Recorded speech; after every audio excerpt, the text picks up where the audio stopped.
Rudy Gobert won Defensive Player of the Year, announced last night, his 4th all-time. Ties him with Dikembe Mutombo and Ben Wallace, your former teammate, NBA record. Is he one of the best of all time? I'm gonna let Bonzi I'm gonna ask it answer again. First. Okay. You got me, Sean? Can they hear me? Okay. No, I told you my opinion downstairs when we talk about it, but I'm gonna say it again. But I'm gonna let Bonzi go first. You know, I think he's a really good defender, but I think, and it might be a non-popular opinion. But in my opinion, I feel like Anthony Davis was a better defender than him this year, if we're going by stats-wise. If you look at all their stats, if you put them next to each other, Anthony Davis beat him out in a lot of key categories for this Defensive Player of the Year. Defensive-wise. Yeah, defensive-wise. And I know it's easy, and sometimes being tall, you can just get blocks because you're tall and people there. But I think really guarding somebody and taking the challenge of chasing these guys off screens and running around and really taking their first move and all that type of stuff, I respect those type of. Don't get me wrong. I love a good rim protector. Don't get me wrong. Wow. He loves a good rimmy. Wow. You were saying basketball. Wow. Okay. Wow. I mean, you. No, I'm gonna say I love a good rim. I couldn't get it out. Golly, I'm killing myself. No, but I like a good rim protector though. In terms of blocking shots, but I really like somebody who really like to guard the ball, like to guard the scores. I mean, if you got a big man scorer, you want a big man to guard him. But most of the scorers in this league are on the wings, and they all doing their thing on the wings. So I think it's harder being a defender that way. And I would give more props to a 6'5", 6'6" guy who's really locking people down, and, all through through the matrix, and you know what I'm saying, guarding them one-on-one, just taking that challenge. Being a big and blocking shots. I mean, you're big, so you're already gonna be up there to block shots or whatever. So, I mean. But I feel like Anthony Davis was my Defensive Player of the Year. I think you're right what you say, when it's definitely harder for that perimeter defender to become that Defensive Player of the Year. Yeah. Because you look at it as, okay, yeah, he's doing what he needs to do on a wing, but this guy has more of a presence and effect and is looked at more of protecting the bucket. You know what I'm saying? And yeah, it's not a matter of, again, as I always say, it's not a matter of me actually blocking the shot. If I can block the shot, cool. But if I can change your shot to make you, hit one of these double or triple pumps. About driving. Exactly. Because now it's like, shit, you got some guys who actually do worry about their shooting percentage. So, oh, shit, if I go to the rim, either he going to block it or, it's going to be where I'm going to have to double pump if I still shoot the shot or whatever. But the way I feel about it, I mean, congrats to Rudy, but I don't feel like he was that enforcer type defender this year. You know what I'm saying? Like as you said, you look at Mutombo and Ben, they're the other 4 depoys. So you look at Mutombo, like when we played against Mutombo, when you playing, like you are definitely taking that into effect with your game. Like, all right, I'm gonna get by so and so on the wing or whatever, but this big motherfucker is back there. You know what I'm saying? So the finger, he's back there. You know what I'm saying? And the same thing with Ben. It's like, all right, if you just so happen to get by Rip or Chauncey or Tay, somehow, some way, this athletic motherfucker is coming from somewhere to get that shit up out of there and start to break. I don't really feel that, like, that defensive scouting report presence. For Rudy, like, I mean, before depoys, he has to be, right? Because, like you said, if you funnel it all, not necessarily. I mean, just not necessarily, because I think reason being that he wanted this year was probably the main reason that Bonzi was saying, because he is that taller defender, and with him, protecting that bucket.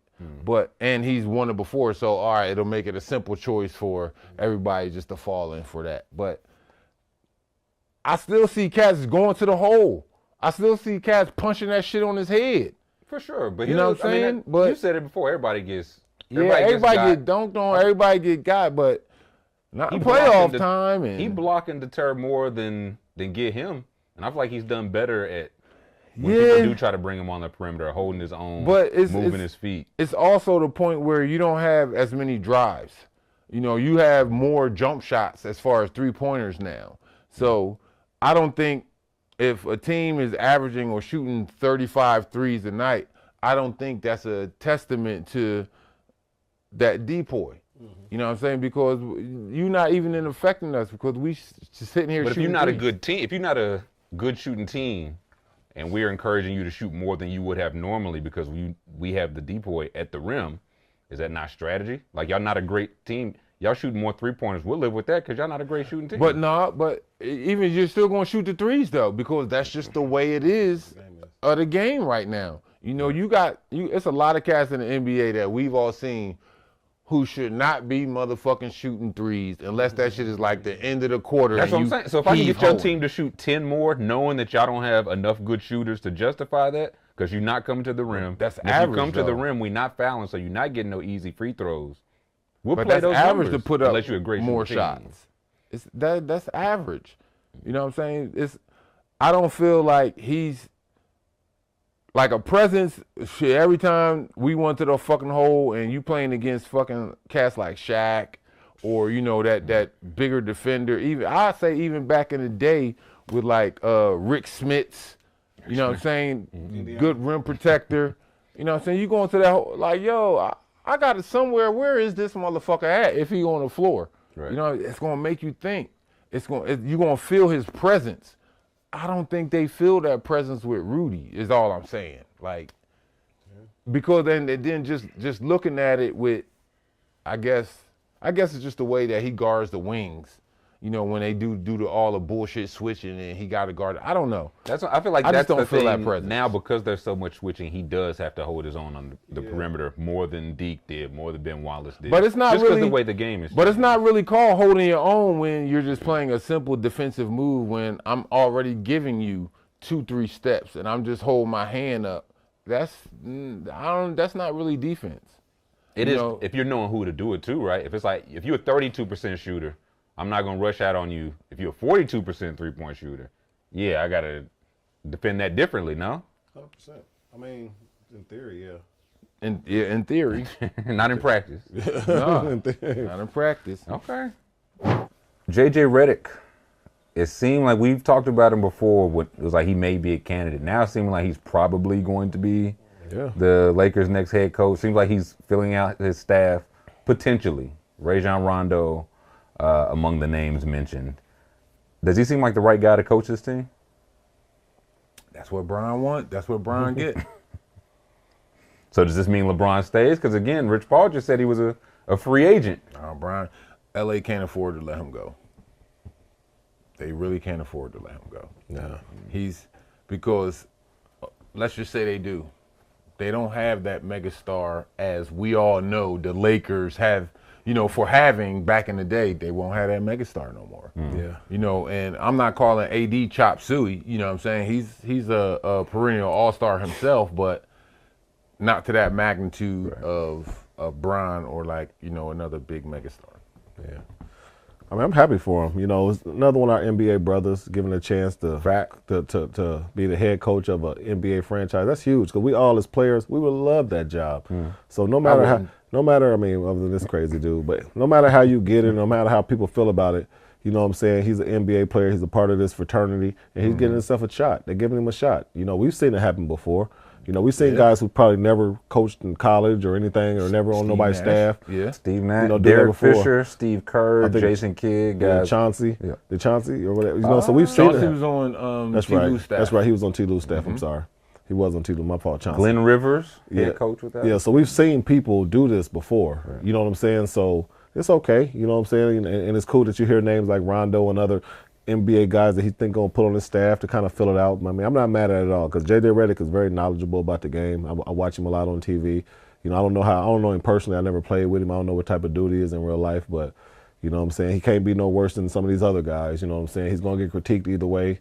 Either he win a championship, and if he don't, they're going to be really hard on him. They're going to make him feel like he's the worst person in the world because they're going to talk bad about him. They're going to bring up how he got the job and all that crazy stuff. But if he go win a championship, they're going to be like, man, we made the best decision, the right guy. We knew all along. You know what I mean? We knew all along. So this is going to be one of those narratives by the time it's over with. But I'm just happy to see one of our NBA brothers give opportunity. Well, if he do get it, I just know that we're going to have some more fans in the state of California And when I say we, I mean the University of North Carolina. We'll have more fans. You said you wouldn't want the Lakers job. Oh no, not as no rookie coach, because see, here's the thing. Yeah, as Bonnie said, it's giving another player a chance, cool, but damn, you got to be ready for it, yo. You know what I'm saying? Like, granted, yeah, I'm pretty sure that, you know, he's going to call Coach K and, you know, get as much advice as he can about game situations from Coach K, which is the smart thing to do, duh. You know what I'm saying? But on the flip side of it, it's like, yo, first of all, you got to get the respect of that team. You know what I'm saying? And the way that most of these young guys, they don't, you know, they look at your body of work, opposing to you being, I'm right here in your face every day, you know what I'm saying? But they still gonna look at your body of work that you did in college or when you played in the league or something, be like, oh man, I ain't listening to this motherfucker, man. He wasn't shit or this or that, like, and it's how it is. So, you know, if he gets the respect of the players, it could be one thing, but I don't. It's tough because, man, that's a huge market. You know what I'm saying? The Lakers is one of the, you know, original teams that when people think of the NBA, you know, you're going to think of them as well. You know, everybody loves Kobe and that whole Laker mystique behind it, yo. And just think of all the coaches that they've had, you know, that was high caliber who won championships, if not there, in other places. So it's man, that's a motherfucking hot ass seat to sit in from the door, yo. Like for your first gig. For your first gig, you know what I'm saying? Hey, go high school, go college, or you know what I'm saying, go, you know what I'm saying, D3, D2, NAIA, something. Like, let me get some games up under my belt. Let me know some different situations that I'm gonna come across, opposing to being on the biggest fucking stage. You know what I'm saying? But I mean, I think he can do it. I mean, I think he can do it because you know why? And I wish one of them dudes on the team would side-eye him because he got the biggest bodyguard in the league. He got Bron. That's Bron's guy. You know what I'm saying? That's Bron's guy. So you think it means Bron definitely stays? 100% because, man, they're going to be playing the game, podcasting after. You know what I'm saying? I mean, but they got a good relationship, so why would he leave? You know what I'm saying? Obviously that's his guy. You don't see Bron podcasting a lot. I mean, I know he has an HBO special, but we don't see him podcasting a lot. And for him to do a joint podcast with JJ Redick, and now all of a sudden he's the head coach, the number one candidate for the Lakers jobs he never coached before. So I think Bron is going to protect him at all costs. But he can, but that's not going to sit well with a lot of cats on the team. And that's fine. And we'll get him up out of there in my Bron voice. I mean, you know what I'm saying? Bron, if you don't like it, you got to move. Like, okay, then, you know, shit, Lakers ain't going to playoffs. But I'm just saying, in the mindset is, you got to think, everybody looking at Bron like Bron can get us to a championship. And that's true in most cases. Bron has been great in making runs and getting himself a chance. So, but he ain't do it by himself. It's been that coach not at that level well. You know, I'm just saying, though, but Bron is going to come in dead serious this year. Like, bro, I don't got that much time left. I can't be playing around. If you're not with what we're trying to do, you got to move around. You know what I'm saying? You got to move around. Because I don't got no time. We ain't got no time for, you know what I'm saying? We ain't got no time for this disconnection. We have to hit the ground. We gotta go for a championship. I right get what now. you're saying, but the disconnection is already there because motherfuckers ain't asked me for my input on the coach if I'm AD. Who? AD probably cool with it. So that doesn't Rich Paul have all those guys? I mean, still, but that don't. He don't have all of them. That don't make it. But I'm talking about, don't he got AD? But that don't make it cool with him though, just because they all under the same tree. Trust me, they done talked about it. But that don't make it cool that they under the same tree. They could talk about it all day. If you and I, we in business together, right? Mm-hmm. And no matter, even if it does do well for our business, with this one deal, I might not like it, but you like, yo, it's going to do well. This and our numbers. All right, then I'm gonna go along with it. But for the sake of how it is, it's going to be half-hearted. But you got to understand, if that was real and AD didn't like it, we would hear AD talking about he want to get traded up out of there. We haven't heard one disgruntled. He might not hate it that much. No, I'm just saying we ain't heard one disgruntled word out of his camp. It's been a long summer, not yet. I'm just saying, though, but if we do start hearing that chirping, he wasn't going with the plan. But the plan is, if they bring in Redick, Bron's kind of running the team. Like, you know what I'm saying? Bron, like he always runs teams. It is what it is. Your star players runs the team anyway. You know what I'm saying? I got to learn that a little bit when I was in Houston, and first time I got around like T-Mac. You know, when you got them super mega stars, they kind of they can, you know what I'm saying? Like, But you was also good. Look at the coaches. But you know what I'm saying about in order to win a chip, that plays a part of it. Because no matter how great the player is, at some point, you know what I'm saying, that coach is going to come up with a couple key plays or a couple key stops or whatever the case may be from his knowledge, from his experience. It's like, man, we seen it. Just like when we motherfucking played L.A. with Phil Jackson and Dunleavy. We knew who had the coaching advantage. Yeah. You know what I'm saying? So it's like, all right, that's what made it extra harder on us. And that's what I'm saying out there with, they play San Antonio. It comes down, let's say it comes down to a play or two, a game situation, you know. Whatever the fucking situation is, he ain't never been in there before to come and draw something up right there on the fly. You know what I'm saying? Other than a player, and more than half of the time, just because it worked for you as a player, don't mean it's going to work as a coach. Man, listen, this is 2024. They ain't drawing plays no more. They're going to pull up that iPad. Well, Hey. same. And What's drag wrong? the- Same yeah. Run thing. that play they just ran right there. That's what JJ Redick going to have 3 veteran coaches behind him where he going to have at least 10 to 15 plays already in his mind and down and ready That for is those cool. scenarios. That's cool. At the end of the, he's going to have to be the one to do them plays though. He's going to get blamed for that play. But he has kind of like an out. This is his first year. No, that's not an out. Well, no, see, because if you're saying if you're trying to win the championship No, I'm immediately, just saying contradicting yourself. no, I'm just saying he always gonna have an out. Always this first year. He messed it up, but this is his first year. But- if he did good, So, they're gonna be like, we told okay, you so. so if that's the case, if Brian I gotta win it now, why come with a rookie coach? Why not go get that veteran coach? Then? Because that's his guy. Brown had every type of coach in the history of coaches in this game since he been coming. He done did it all. He done had every coach. player, coach, vet, Now if you young, can really get a old, yeah. homeboy and be like, man, let me get him now. Man, come on, man. He done had every coach. What's better power for? Pau Gasol or Chris Webber? Wow, that's a great question right there. Whoever brought that one up. Nah, I played with Pal, and Pal will probably tell you this. I was probably one of the dudes that helped him get some toughness because Pal is a really nice dude in real life. Like, I'm gonna tell you how nice he was. Pal was in the league, and his parents dropped him off for practice and picked him up for practice. Good family unit. I said, man, what? I said, man, they just gave you 80. They just maxed you out. Your mom and daddy still picking you up? They still picking you up. You know what I'm saying? But I used to try to tell him, like, man, I saw him in practice when I first got there. I was like, oh, he cold. He right, left shoulder, jump hooks. He long. Like, he can. Powell, one of them dudes that can hang on the rim and his feet still touch the ground. That's how long he is. Crazy long. He's yeah. crazy long, but he got a nice touch. He got a great feel for the game.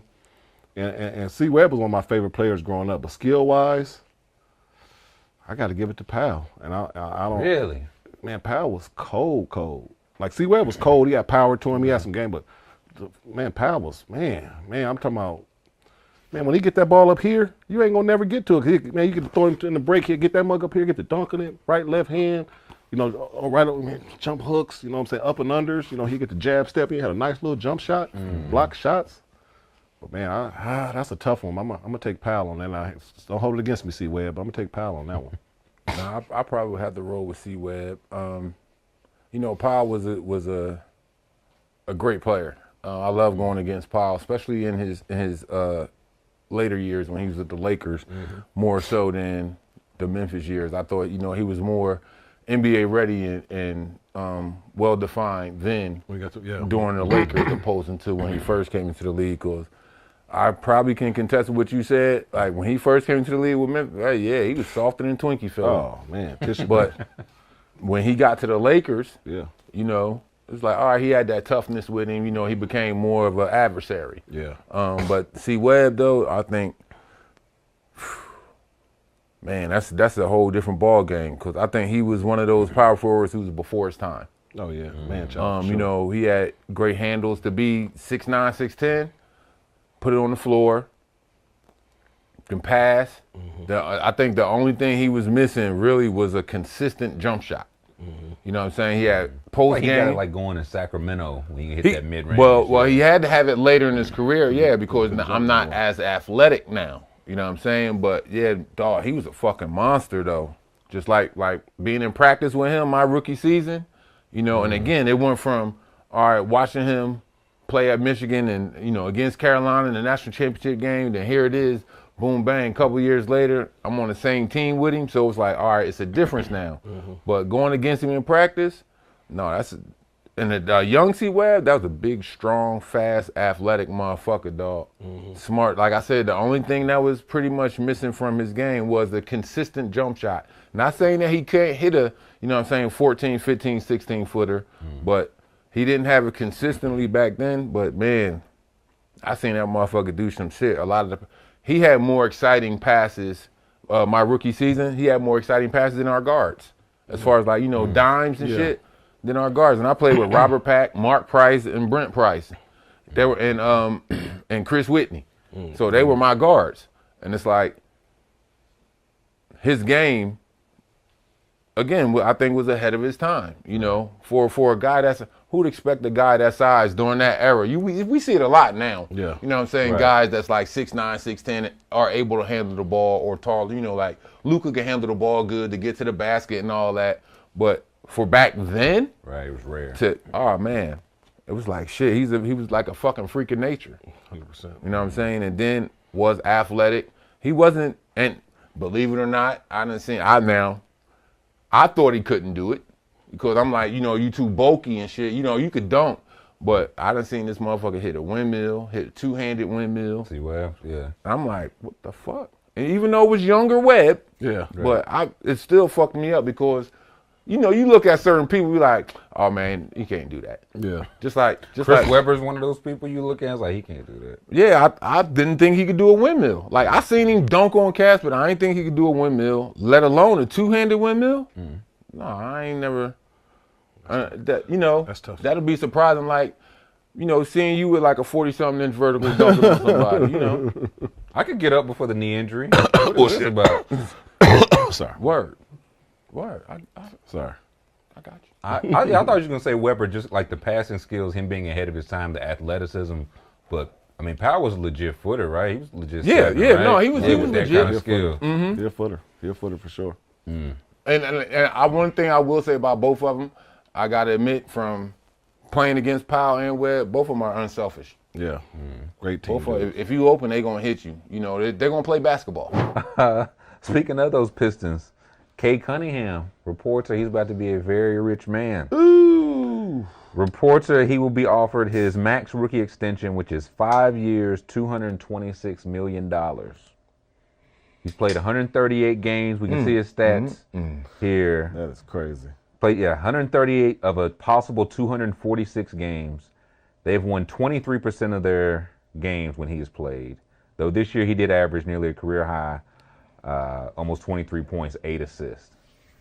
So, has he shown so far that he's... No? He can be a building block or a part of a winning franchise for Detroit? And for them, he's only played half the games. But when you have a franchise and you really have no clear-cut superstar, you got to pay somebody. And he's the luckiest man in the world right now. And averaging in those numbers 26 and 5, and that's cool, but somebody has to score on a bad team. So those numbers are kind of like, you know what I mean? Like how good really is, because somebody has to score on a bad team. But then when I look at the field goal percentage and the three-point shooting, 42, low 40s, low 30s, that's tough. You know what I'm saying? That's tough, and I don't know if I would pay him that type of money because, so that kind of puts a chokehold on your franchise. You know what I'm saying? You give him, what's the number, 250, 300? How much? 5 for 226, I think. About 45 per. But you know what I'm saying? That's actually a premium for your superstar. Yeah. So, you That's can what they cost these days. You can think about paying him, or you could try to trade him for a veteran player or whatever and see if you can, get something for him. But that's about average for, your superstar player. So, obviously, like I said, he's the luckiest, not lucky because, he deserves it, but he's in a situation where they have to pay somebody, and he's the guy.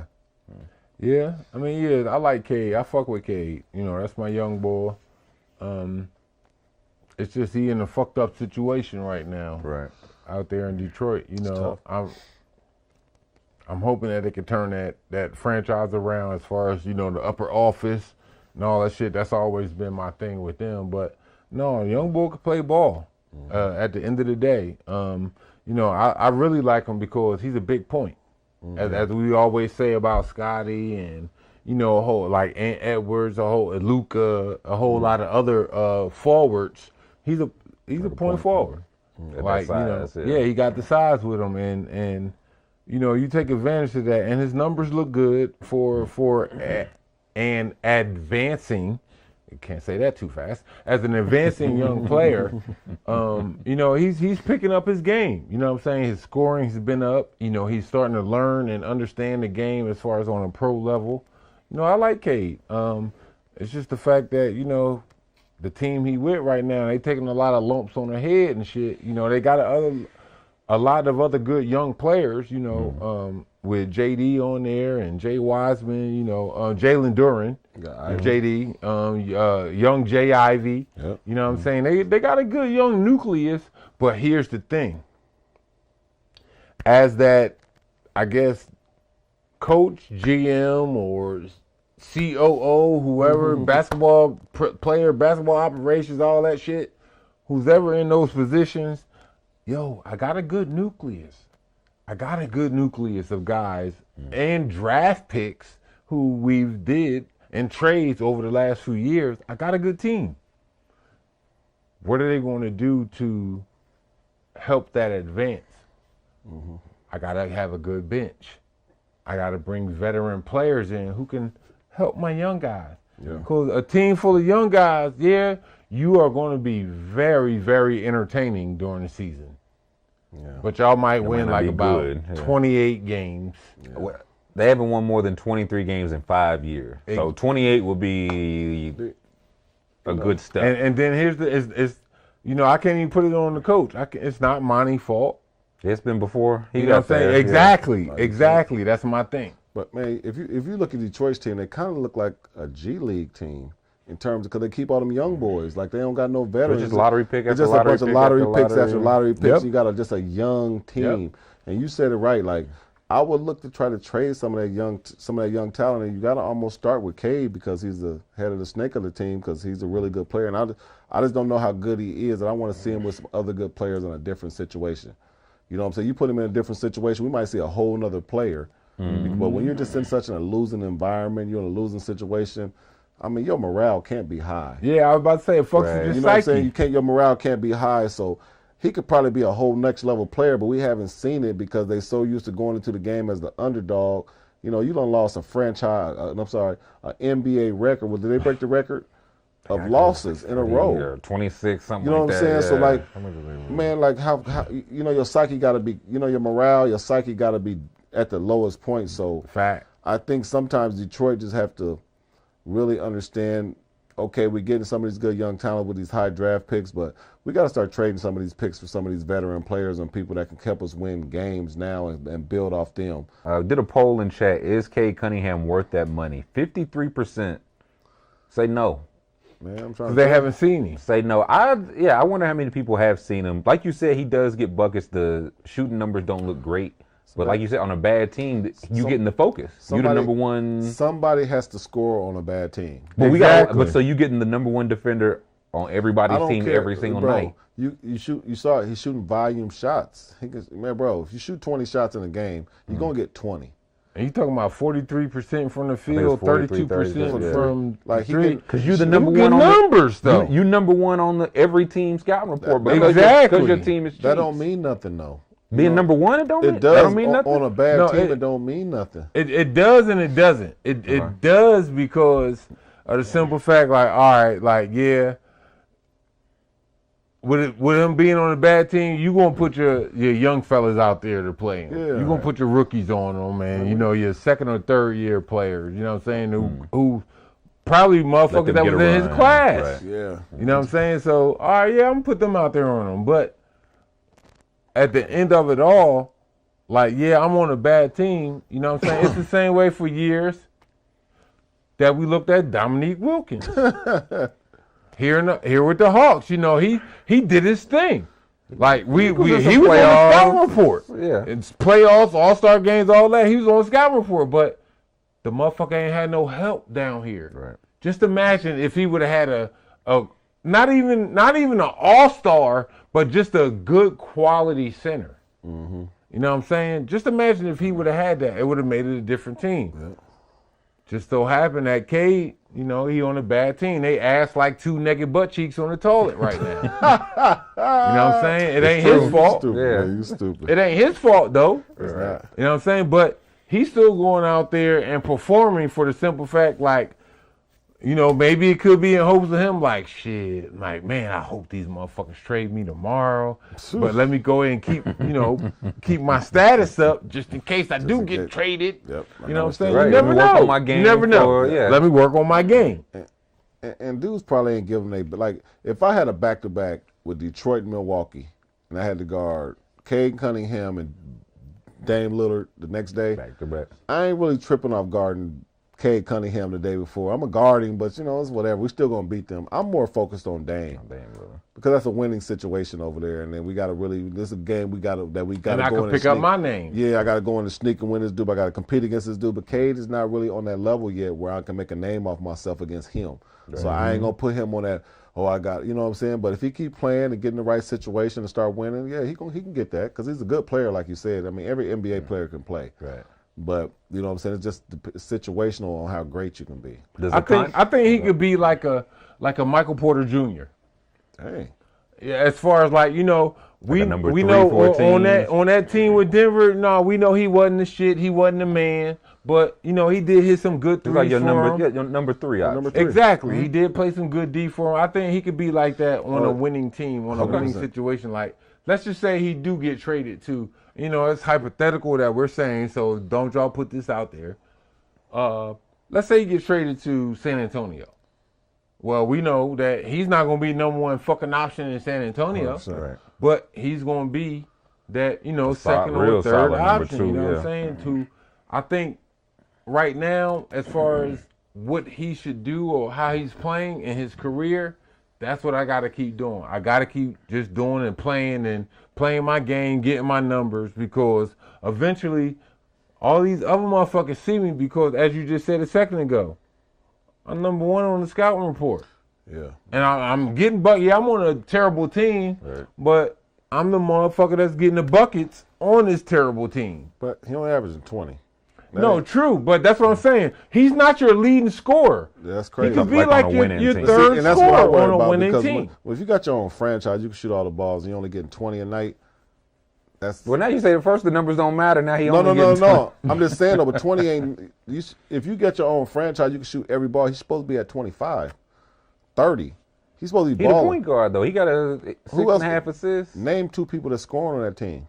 They got to be everybody else. Jaden Ivey got to get buckets. Jalen Duren got to get buckets. He's probably the only other big time scorer on that team. Jalen Duren. He's not a big time scorer. He's never. No, I'm talking about for that team. Jalen Duren. He is a big time scorer. He's a big time for that rebounder. Big time rebound. They need it all. And for that I'm team. just saying though, but ain't no reason he can't be averaging 25 or 30 on this team, because he can shoot any ball he wants. So that disturbs me that you're only getting 20. But then you say his numbers was even low. If he was at 25, but he was shooting 38% and 28%. No, I'm just saying though, but that just let me know, like, bro, you're not the feature. No, but if he's also on that mindset of, okay, I'm playing with another. Cool. I'm playing with a good power forward, a good young power forward. I'm just saying they all young though. Right. No. I agree with what you're saying. They all are young, but if I'm playing with another good young power forward, I don't have to shoot all the balls. So it's like now, like, shit, if I'm averaging this and that, I'm going to go ahead and get that shit to you. Pull up their stats. Pull up Detroit stats. I'm pretty sure it's low. It ain't nothing impressive. He's probably averaged 9 and 9. You know how y'all doing in Detroit. But, wow. You know how y'all doing in Detroit. He averaged 9 and 9. Jaden Ivey probably averaged about 13, 14. He need to be, if I'm going to give you $250 million, I need 25 a night. I don't need 20, and he barely. But he can get that though. What's the number? The 20 was for his career. This year he was at 23. They had Bojan Bogdanovic was at 20 a game before he got traded. Cade can get that. Fontecchio was at 15. Ivy was at 15. Duren was at 14. Alec Burks was at 13. Isaiah Stewart was at 11. And that's never been a problem with Cade. I've been knowing him since high school. That's never been a problem with him with scoring. Yeah, this year he was at 23. He shot 45% from the field, 36% from three. Oh, that's better. So those are his career numbers. Okay. For this past year, yeah, he was at 23, 8 assists, closer to the numbers you were saying. Okay. I didn't. Yeah, these are. I ain't got my glasses on. I couldn't see that fine print. Yeah, okay. Hey, put your glasses on, cuz. Yeah, the good ones. To see these stats that I'm saying. You know what I mean? But no, Cade is a good player. And again, he's in a situation where he is that number one scorer on that team. Mm-hmm. But if you put him in let's say he is a Michael Porter Jr., you know what I'm saying? I think he can fill that role being that third scorer. You know what I'm saying? Because, I ain't got that pressure every night. Oh, yeah. That pressure on y'all too. Right. I'm going to just sit up here, if I hit me 2 or 3 threes, shit, that's more than what they expecting from me. Right. You know what I'm saying? But being on that trash-ass team, night in, night out, guess what I got to do? I got to go get me these buckets. Yeah, I said it. They a trash-ass team right true, now. It's the truth. Got to call a spade, how it goes. You can't go back to Detroit. No, I can't go back to Detroit. I always got love there because they know I'm going to tell the truth. Right now, I fucks with the D. That's team 1A. My heart and soul is with the Sixers. I grew up there in Philly, but Detroit's team 1A. I definitely feel them. Like, right now, the city ain't happy with them. I feel you. Are they? No. See? No. I feel you.